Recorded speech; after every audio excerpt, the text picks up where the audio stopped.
El siguiente tema a tratar es la exploración de conversaciones sobre documentos y con documentos. En esta parte de la exposición hablaremos de los documentos, que es un área que es poco investigada. También hablaremos de la importancia del papel de los documentos y los textos en nuestra vida cotidiana, cómo se crean los documentos y los textos y cómo se utiliza para hablar de ellos. En cuanto a los documentos, existen de distintos tipos. Existen documentos escritos y existen documentos visuales. ¿Esto qué quiere decir? Que cuando uno se refiera a, a documentos, no siempre tienen que ser documentos escritos. Pueden ser documentos visuales, imágenes, videos, eh, programas radiales, entre otros.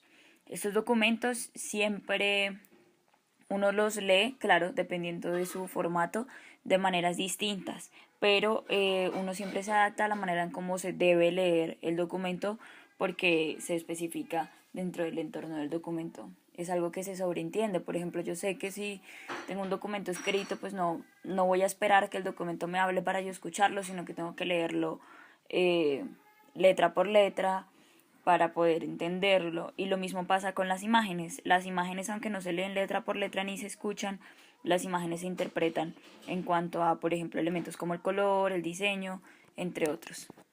Existen distintos enfoques para el estudio de los documentos. En mi concepto considero que estos enfoques van como por subniveles, entonces un nivel más superficial, uno más intermedio y otro un poco más profundo. El primer nivel es el nivel en el que se estudia el contexto local, es decir, lo inmediato, lo que es obvio, para lo que no se requiere un trabajo etnográfico muy profundo.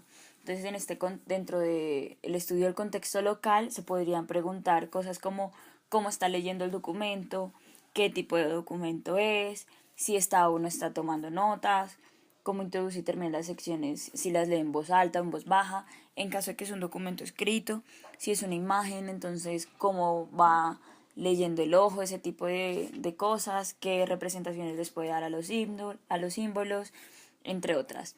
Por otra parte, el enfoque de la cultura material o la vida social de los objetos es un enfoque que va mucho más profundo, para el cual sí se necesita un trabajo etnográfico previo. Dentro de este enfoque lo que se estudia es cómo la persona termina siendo más consciente de que el documento o el elemento hace parte de su vida. Es decir, por ejemplo, en este caso, las lecturas, cómo las lecturas pueden ser parte de mi vida y parte fundamental de la exposición.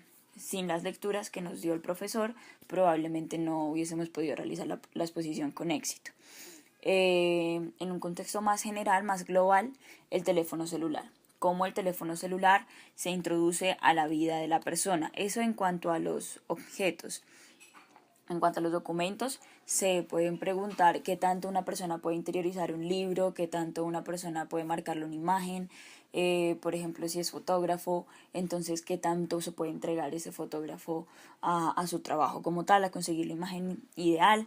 Entonces, bajo estos términos se preguntan cosas como está leyendo con un bolígrafo o con un lápiz a la mano, en el caso de un documento escrito, está subrayando palabras, lee de forma diferente, lee de forma distinta, trata el documento de forma diferente, entre otros aspectos que trascienden un poco más y que requieren de un trabajo, un poco de análisis de parte del comunicador que está analizando la situación.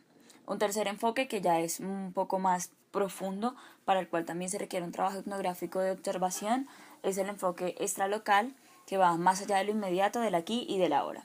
Este enfoque lo que busca es centrarse en las cosas que no son normales, no que no sean normales, sino que no sean evidentes. Entonces, por ejemplo, en el caso de un libro, si la persona leyó algo antes del libro, si la persona tiene un contexto antes de leer el libro. Por ejemplo, siempre cuando uno tiene una opinión de algo, esa opinión está sesgada por los antecedentes de la persona. Entonces, ¿cuáles son esos antecedentes que intervienen en el proceso de análisis del documento, ya sea escrito, ya sea visual, del tipo que sea? Entonces, bajo este método, este enfoque, se hacen preguntas como de qué curso forma parte de este documento. Por ejemplo, en el caso de las lecturas necesarias para la exposición, sería el curso de análisis de la comunicación. Es una pregunta que no es evidente en el momento en el que la persona está leyendo, pero que sí requiere un trabajo un poco más profundo de parte del investigador. Se puede preguntar cómo se eligen los criterios y los comentarios, o cómo se hacen, cómo funciona la publicación de textos universitarios. Entonces, en cuanto a cómo se eligen los criterios y sus comentarios, podemos, en el enfoque de la cultura material o la vida social de los objetos, se puede preguntar para qué hace los comentarios.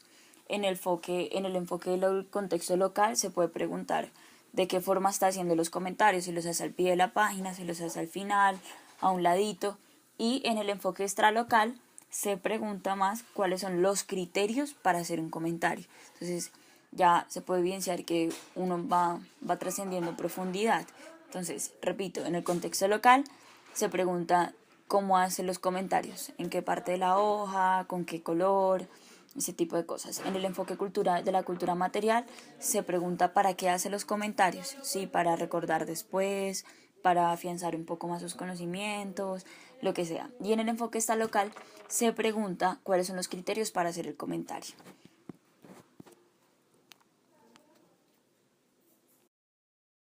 La gestión interactiva del diagnóstico es un entorno hospitalario. Maynard, el doctor que lo investiga, advierte que la secuencia de perspectiva-exposición que acabamos de escuchar de mi compañera Margarita puede ocurrir cuando los médicos dan malas noticias diagnosticadas, sobre todo cuando los pacientes son chiquitos. Por ejemplo, cuando se le daba a los padres un diagnóstico sobre la salud de su hijo, el médico, en lugar de ofrecer